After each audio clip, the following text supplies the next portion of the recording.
ओम शांति।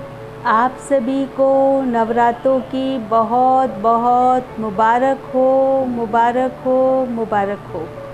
देखो, ये नवरात्रे वर्ष में 2 बार आते हैं और हम सबको बहुत अच्छी समझानी शिक्षा देके जाते हैं। इन नवरात्रों के दिनों की बहुत अच्छी विशेषताएं हैं। एक तो इन 9 दिनों में हम पूजा पाठ करते हैं, साथ में पवित्रता शुद्धि का ध्यान रखते हैं, प्रतिदिन सत्संग भगवान को याद करते हैं और देवियों की पूजा करते हैं। तो इन दिनों में हमारा बहुत पुण्य का खाता जमा होता है।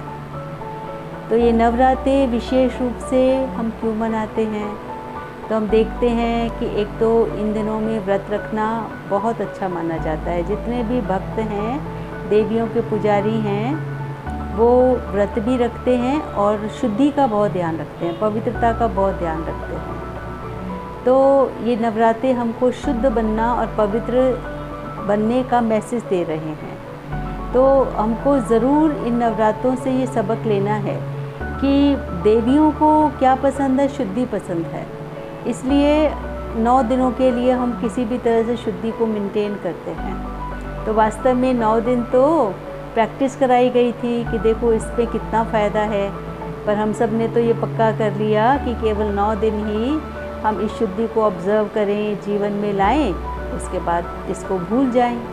तो इस बार हम ऐसे ना करें। इन 9 दिनों को हम अब जीवन के एक स्थान दे दें। 9 दिन हमारे कैसे बन जाएं?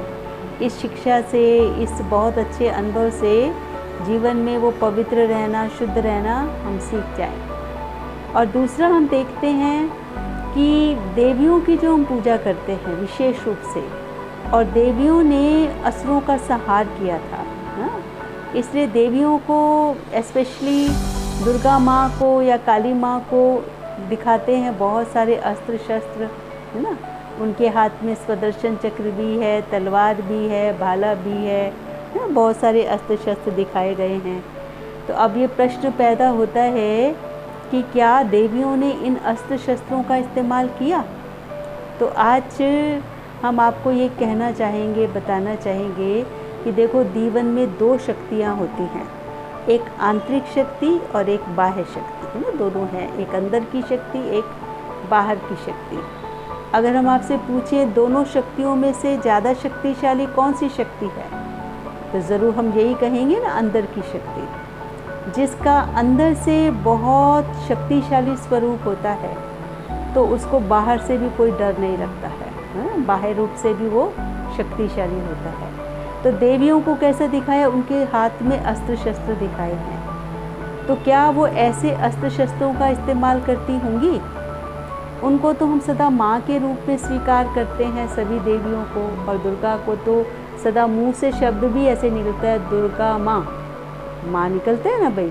तो माँ ऐसे अस्त्र शस्त्रों का कैसे प्रयोग करती होगी? तो इन 9 दिनों का जो हम बहुत सुंदर महत्व को समझ चुके हैं और जीवन में समझ भी रहे हैं, और आपको जो इस प्रोग्राम के अंदर और जो नाटक के द्वारा और दूसरे कविता द्वारा, गीतों द्वारा आपको समझाया जाएगा कि कैसे ये जो दुर्गा माँ हैं, वो ये जो अस्त्र शस्त्र हैं, ये बाह्य रूप से नहीं, आंतरिक रूप से इस्तेमाल करते हैं।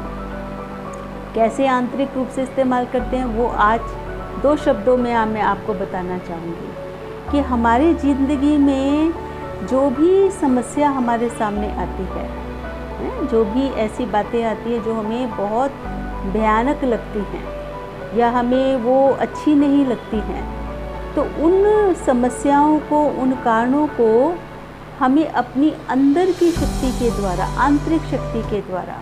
तो आंतरिक शक्ति क्या है?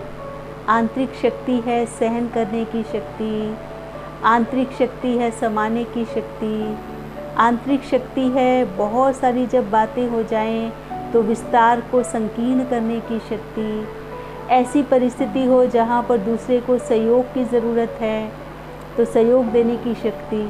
ये सब विभिन्न शक्तियाँ जो हमारे सामने, जो विभिन्न परिस्थितियाँ आती हैं, जो हमारे जीवन में दुखी कर देती हैं हमारे जीवन को, तो उन परिस्थितियों को, उन समस्याओं को हम अपनी इस आंतरिक शक्ति के द्वारा, कौन सी बात आई और हमने उस बात को ठीक से समझ लिया तो सहन कर लिया, चुप हो गए।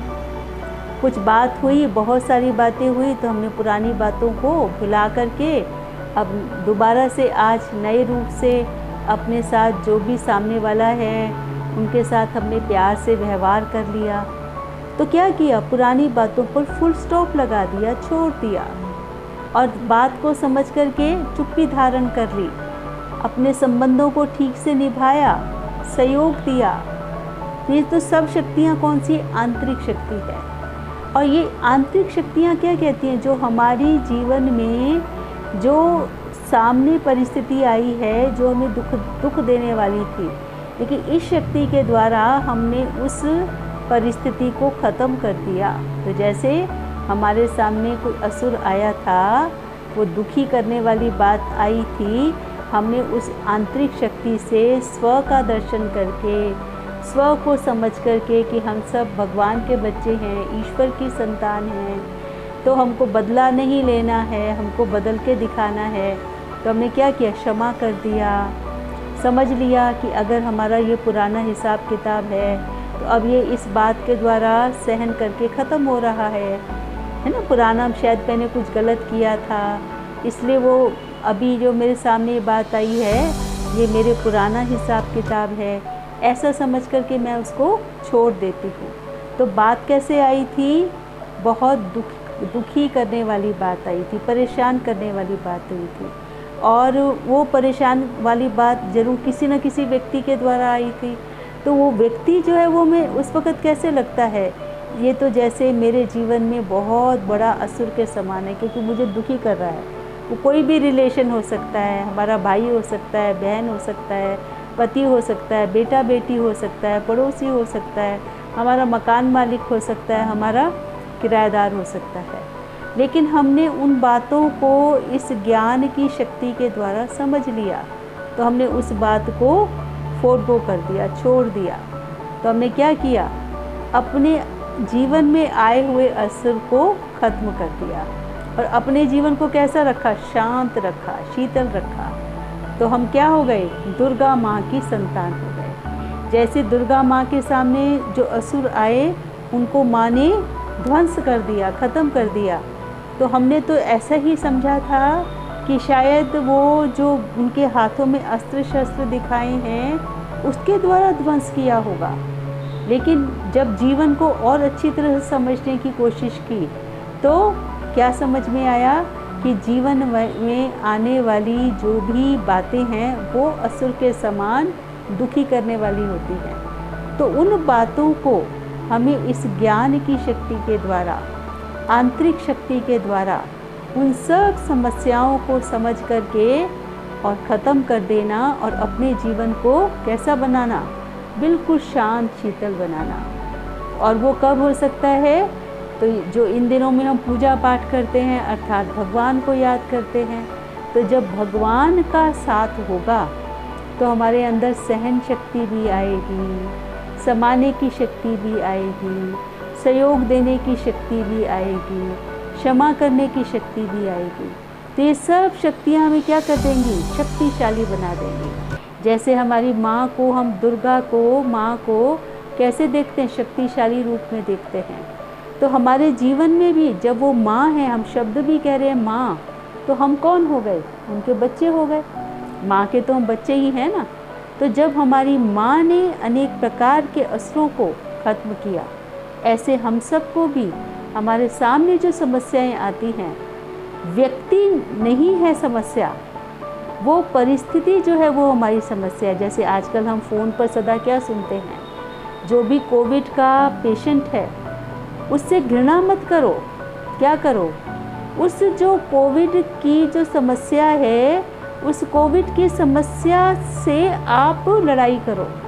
हमें व्यक्ति से लड़ाई नहीं करना है, हमें किससे लड़ाई करना है, वो सामने जो बुराई आ रही है, घृणा की बुराई आ रही है, बदला लेने की बुराई मेरे मन में आ रही है, तो मेरे मन में जो पाप पनप रहा है उस पाप को, उस बुराई को, उस गंदी भावना को, जिसको हम आज की भाषा में कहते हैं नेगेटिव चिंतन को, हम अपनी आंतरिक शक्ति से, वो आंतरिक शक्ति क्या है? जब हमें याद आता है कि हम भगवान की संतान हैं। जैसे नवरात्रों में प्रतिदिन जो हम भगवान को याद करते हैं, उनसे वो हमें शक्ति मिलती है, वो हमें सामर्थ्य मिलता है, वो योग्यता मिलती है, ताकि हम हर बात को समझ पाएँ। इसलिए वो शुद्धि जो है, शुद्ध खाना, अपने जीवन को वैसा सशक्त रखना, ये हमको उस श्रेष्ठ भावनाओं को बनाने में हमको बहुत मदद करता है। तो हम सभी अपने आप को उस श्रेष्ठ कार्य के लिए इन नवरात्रों के अंदर स्वयं को हम इस तरह से तैयार करें, ताकि इन 9 रातों का जो अनुभव है वो हमारा जीवन बन जाए। तो हमारी आपसे उम्मीद है कि 9 रातों में जो आप प्रैक्टिस कर रहे हैं शुद्धि की, परमात्मा को याद करने की, खान पान की भी शुद्धि, बोलने की भी शुद्धि, भगवान को याद करने का भी बहुत अच्छा अपना दिनचर्या के अंदर ऐड करते हैं। भाई आरती तो ज़रूर करनी है, पूजा तो ज़रूर करनी है। तो ये केवल 9 दिन के लिए नहीं, ये तो प्रैक्टिस कराई गई है।